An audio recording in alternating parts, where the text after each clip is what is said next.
Vous aimez notre travail? Alors likez nos vidéos et partagez-les autour de vous afin d'édifier le plus grand nombre. Merci. Nous vous souhaitons une bonne écoute.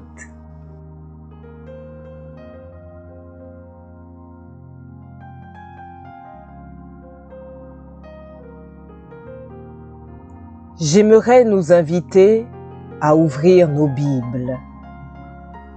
Nous allons lire une seule portion des Écritures. Psaume 3 du premier verset jusqu'au 4e. Psaume de David, à l'occasion de sa fuite devant Absalom, son fils. Ô Éternel, que mes ennemis sont nombreux, quelle multitude se lève contre moi. Combien qui disent à mon sujet, plus de salut pour lui auprès de Dieu. Mais toi, ô Éternel, tu es mon bouclier, tu es ma gloire et tu relèves ma tête. Trois vérités que je voudrais dire en introduction, c'est que premièrement, Dieu m'a inspiré et même mieux, m'a imposé ce message en me disant qu'il voulait faire quelque chose de particulier. Il voulait montrer à quelqu'un, premièrement, qu'il le connaissait, deuxièmement, qu'il était au courant de ce par quoi il passait, et troisièmement, qu'il mesurait à sa juste valeur la souffrance, l'abaissement et l'humiliation et cette honte que tu es en train de vivre officiellement ou secrètement. Dans Exode, chapitre 3 au verset 7, alors que l'Éternel attire l'attention de Moïse au travers du buisson ardent et qu'il veut l'inviter à une action pour être le libérateur de son peuple, il commence par lui dire ceci: « J'ai vu la souffrance de mon peuple qui est en Égypte. » Il arrive des fois où on se demande, est-ce que Dieu voit mon problème? Mais Dieu ajoute encore, j'ai entendu les cris que lui font pousser ses oppresseurs. Et c'est là où l'Esprit a insisté sur mon cœur et il dit, je connais tes douleurs. Je suis au courant de ce que tu vis. La version du semeur dit, je sais qu'il souffre. La version nouvelle de la Bible de Jérusalem dit, je connais ses angoisses. Ce malaise qui amène à un sentiment d'insécurité face à un danger imminent et qui peut même provoquer la panique. Dieu m'a inspiré ce message pour dire à quelqu'un, j'ai vu ta souffrance et ce que tu vis en secret. La Bible déclare, et c'est le sage qui le dit, le cœur de l'homme seul connaît ses souffrances. On n'a aucune idée, quelquefois, de ce qui se passe derrière ce beau maquillage, ce costume, cette élégance. Nous ne savons pas. Quelquefois, si nous grattons, nous entendrons ce cri silencieux que personne d'autre n'entend. Si quelqu'un peut dire « relève ma tête », c'est qu'il reconnaît que cette tête est abaissée.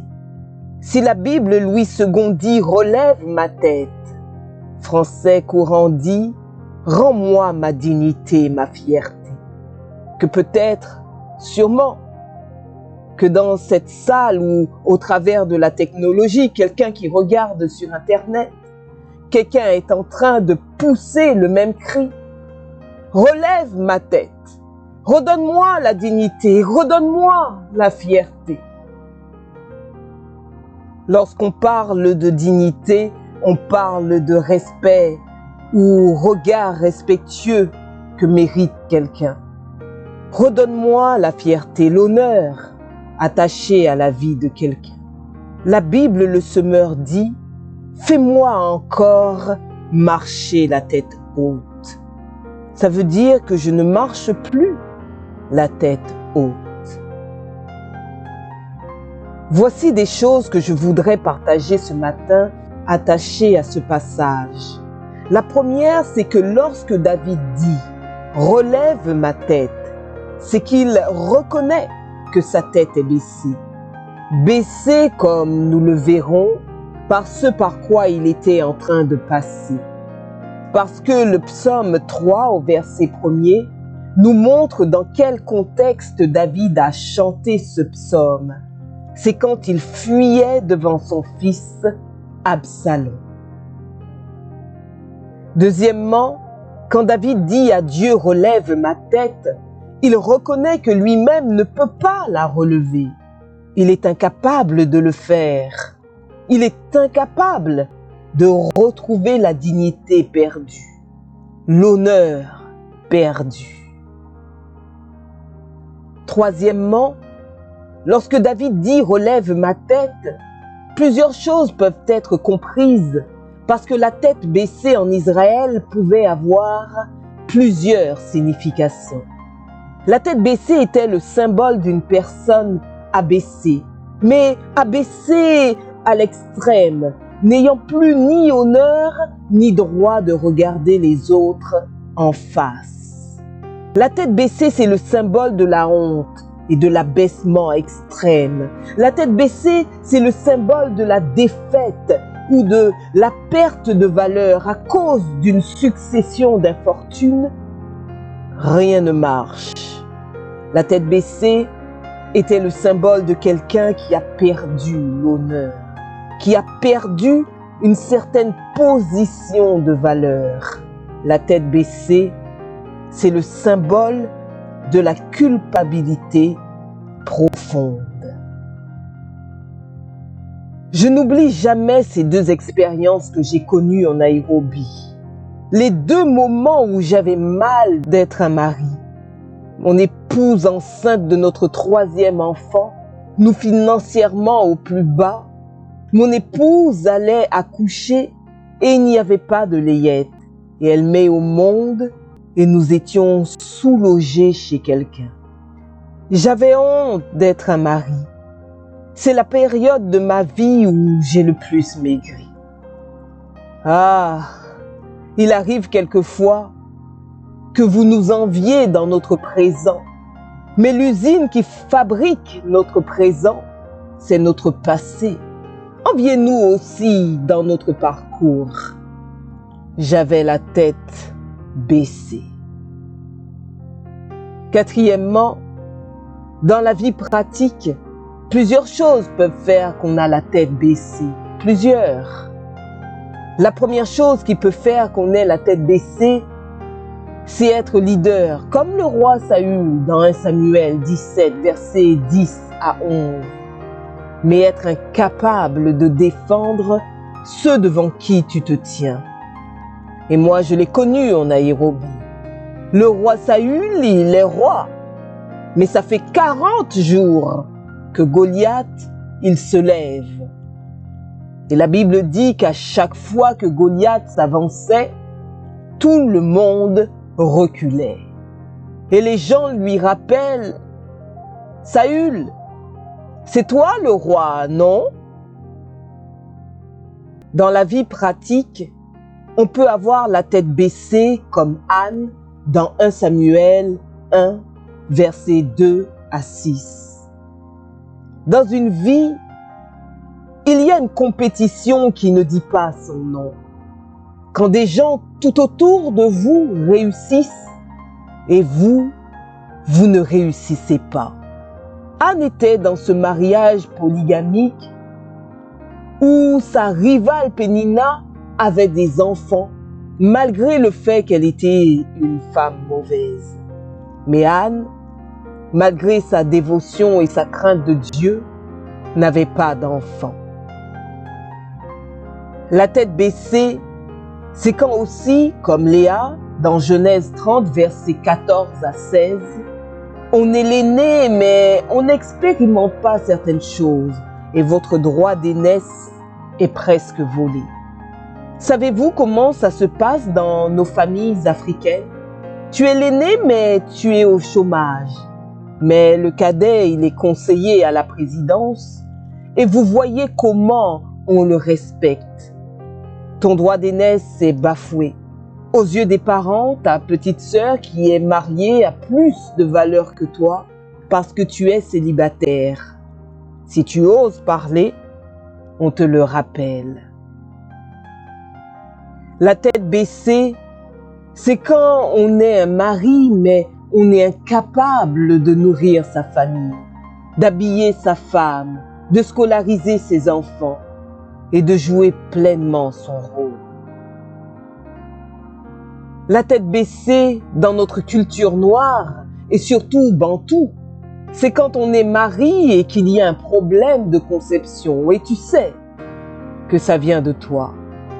Quand ça reste dans le couple, ça va encore, mais quand ça sointe et que les autres savent. Un jour, la belle famille est venue et a dit « Tu es un escroc, tu savais que tu avais un problème et tu es venu épouser notre fille. Est-ce que ce problème, tu l'as su maintenant ?» Enfin, sur le plan pratique, la tête baissée, c'est quand on est faussement accusé. Être comme Joseph, innocent, mais dans la maison de Potiphar, on te fait passer pour un pervers que tu n'es pas. Et tu es incapable de prouver ton innocence. Cinquièmement, dans le cas de David, plusieurs choses avaient fait qu'il avait la tête baissée. Il venait de perdre la royauté. Étrange ce que la vie peut nous réserver. Pendant 30 ans durant, David était roi. Il ne s'imaginait jamais que cela allait arriver. Le grand roi, dans la précipitation, il est en train de fuir. Quelque chose que David expérimente et que Dieu aime, c'est que David arrive à un niveau où seule l'intervention de Dieu peut changer les choses. Combien de fois ça nous arrive quand nous sommes à un niveau et que nous savons que l'humain ne peut rien faire. Nous-mêmes, nous ne pouvons rien faire. Il ne nous reste plus que Dieu. Mais j'aimerais dire à quelqu'un, quand il ne te reste plus que Dieu, il te reste l'essentiel. Autre chose que David expérimente et que Dieu aime, c'est qu'il ne lui reste plus que la prière. Mais j'aime ce que mon pasteur disait. Là où tout a échoué, la prière, elle réussit.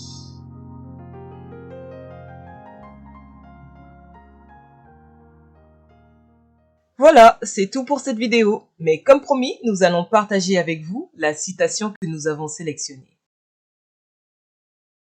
La Bible déclare, et c'est le sage qui le dit, le cœur de l'homme seul connaît ses souffrances. On n'a aucune idée, quelquefois, de ce qui se passe derrière ce beau maquillage, ce costume, cette élégance. Nous ne savons pas. Quelquefois, si nous grattons, nous entendrons ce cri silencieux que personne d'autre n'entend. Et vous, quelle citation a le plus retenu votre attention? Dites-le nous dans les commentaires. Si vous avez aimé cette vidéo, n'hésitez pas à vous abonner, à liker, à commenter et à partager. Nous vous disons à bientôt et bonne route sur le chemin de votre destinée.